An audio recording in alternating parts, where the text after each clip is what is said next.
छात्राओं, आज हम भाषा विज्ञान के संबंध में विचार करेंगे कि भाषा विज्ञान आखिर विज्ञान है या कला।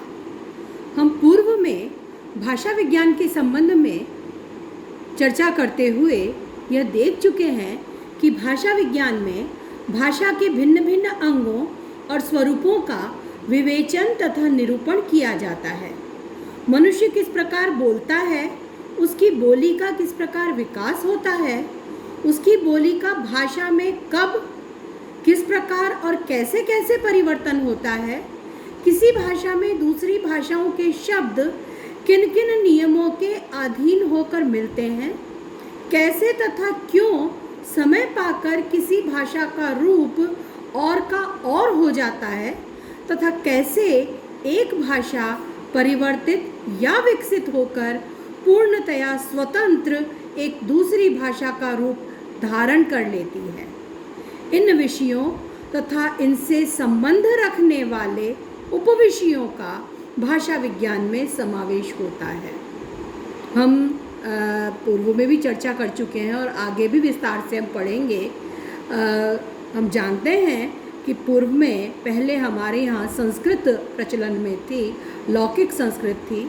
वह विकसित हुई, परिवर्तित हुई और परिवर्तित होते होते उसने क्षेत्रानुसार सर्वथा नवीन रूप धारण किए। भारतीय आर्य भाषाएं जिनकी हम चर्चा करते हैं, जिसमें बंगला, मराठी, गुजराती, हिंदी सब आ जाती हैं, उन सब का संस्कृत से ही विकास हुआ है। तो हमने यह देखा है कि किस तरह से एक भाषा है वो विकसित और परिवर्तित होती गई और एक नई भाषा का रूप उसने धारण कर लिया। तो ये सारा अध्ययन भाषा विकास का, हर प्रकार का अध्ययन हम भाषा विज्ञान के अंतर्गत करते हैं, इन सब पर विचार करते हैं उसमें। इसके साथ ही शब्दों की उत्पत्ति, रूप विकास और वाक्यों की बनावट आदि पर भी भाषा विज्ञान के अंतर्गत विचार किया जाता है। सारांशतः यह कह सकते हैं कि भाषा विज्ञान की सहायता से हम किसी भी भाषा का वैज्ञानिक दृष्टि से विवेचन, अध्ययन और अनुशीलन करते हैं। नाम भी भाषा विज्ञान है और हम इस बात को जानते हैं, इसको देखते हैं कि भाषा विज्ञान की सहायता से किसी भी भाषा का वैज्ञानिक दृष्टि से विवेचन, अध्ययन और अनुशीलन किया जाता है। तो इस प्रकार से यदि इसके अध्ययन के तरीकों पर, इसकी कार्यप्रणाली पर, इसके नाम पर हम चर्चा करें, इसकी जो विषय वस्तु है उस पर चर्चा करें, तो उस दृष्टि से तो सीधे सीधे इसे हम विज्ञान कह सकते हैं। विज्ञान शब्द का मूल अर्थ विशिष्ट ज्ञान है। उपनिषदों में विज्ञान शब्द का प्रयोग ब्रह्म विद्या के लिए भी हुआ है। आज सामान्य प्रयोग में शास्त्र में और इसमें कोई भेद प्रायः नहीं किया जाता। यूँ मूलतः शास्त्र और विज्ञान में अंतर है।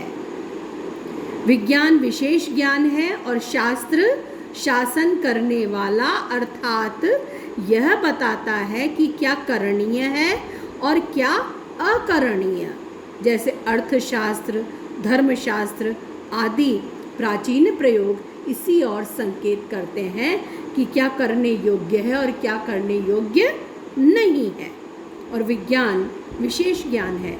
लेकिन आज हम देखते हैं कि शास्त्र और विज्ञान में कोई अंतर नहीं रह गया है। जैसे पूर्णतः विज्ञान का विषय भौतिकी, भौतिक विज्ञान को भौतिक शास्त्र भी कहा जाता है, रसायन को रसायन शास्त्र भी कहा जाता है। इसी प्रकार से राजनीति शास्त्र को राजनीति विज्ञान भी कहा जाता है। तो इस दृष्टि से शास्त्र और विज्ञान एक दूसरे के पर्याय से प्रतीत होते हैं। इस रूप में इनका प्रयोग प्रचलन में है।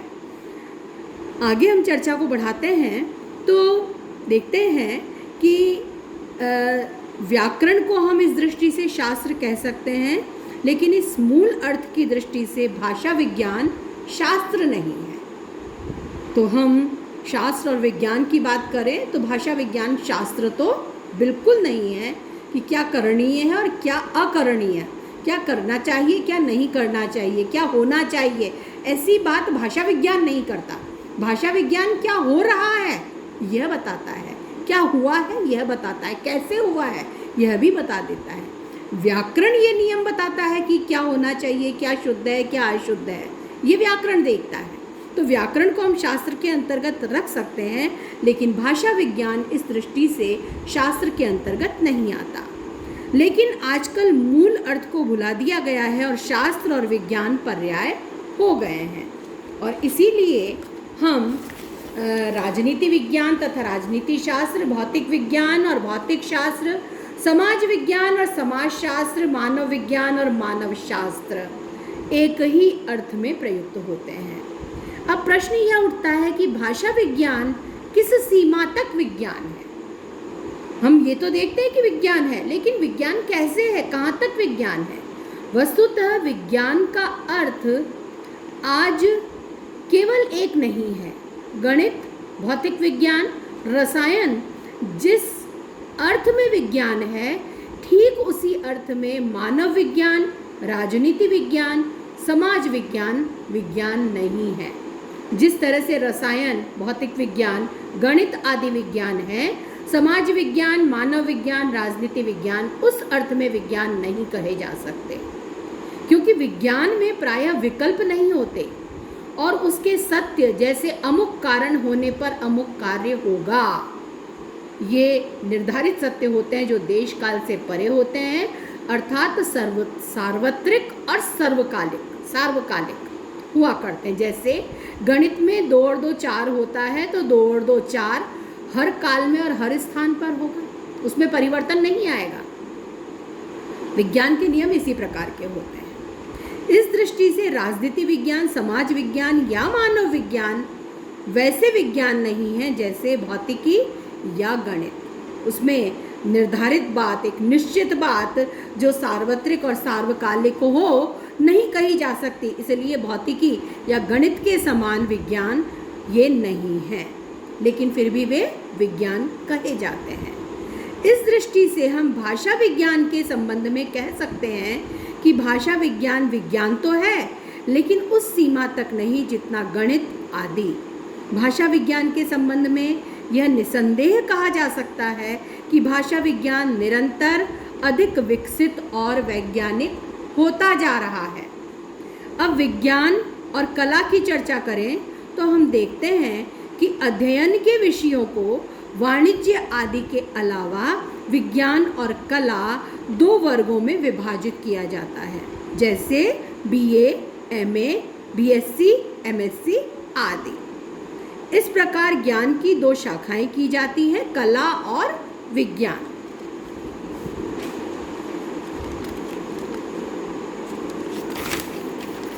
शाश्वत मूल्य वाला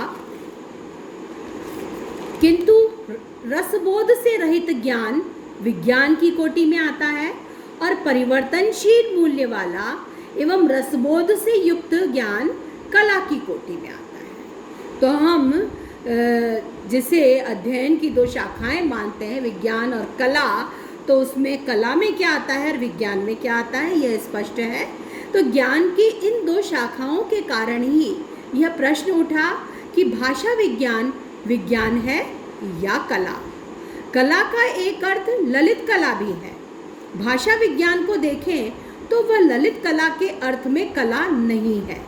BA, MA आदि में कला का जो विस्तृत अर्थ है, जिसके अंतर्गत अर्थशास्त्र, राजनीति विज्ञान, मनोविज्ञान आते हैं, उस दृष्टि से कला है। राजनीति विज्ञान, मनोविज्ञान, अर्थशास्त्र आदि रसायन शास्त्र, भौतिक शास्त्र आदि की भांति निश्चित विज्ञान नहीं कहे जा सकते, वे कला के ही अंतर्गत लिए जाते हैं। भाषा विज्ञान भी लगभग इन्हीं की कोटि का विज्ञान कहा जा सकता है। आजकल स्पष्टता के लिए इन विषयों को 3 भागों में विभक्त किया जाता है।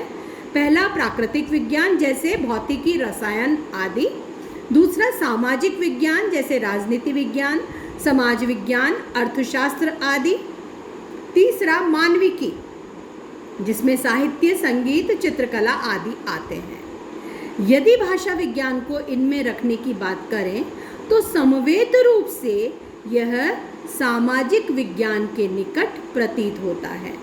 लेकिन उसके विभिन्न विभागों को देखें तो ध्वनि विज्ञान शाखा में विशेष रूप से ध्वनि के उच्चारित होने से कान तक के संचरण का अध्ययन प्राकृतिक विज्ञान के क्षेत्र में आता है।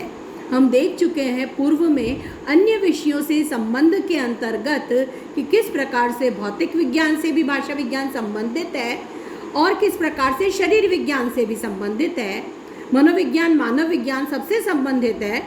तो हम देखते हैं कि भौतिक विज्ञान के क्षेत्र में या प्राकृतिक विज्ञान जिसे हम कहते हैं, जिसमें भौतिकी खास करके जो है उसके अंतर्गत आ जाता है कि ध्वनि उच्चारित होने के पश्चात कान तक कैसे पहुंची, इसका अध्ययन भौतिकी के अंतर्गत ही किया जाता है। और इसी प्रकार से शैली विज्ञान है वो मानविकी में आ जाता है। भोलानाथ तिवारी अपने भाषा विज्ञान में यह मत रखते हैं।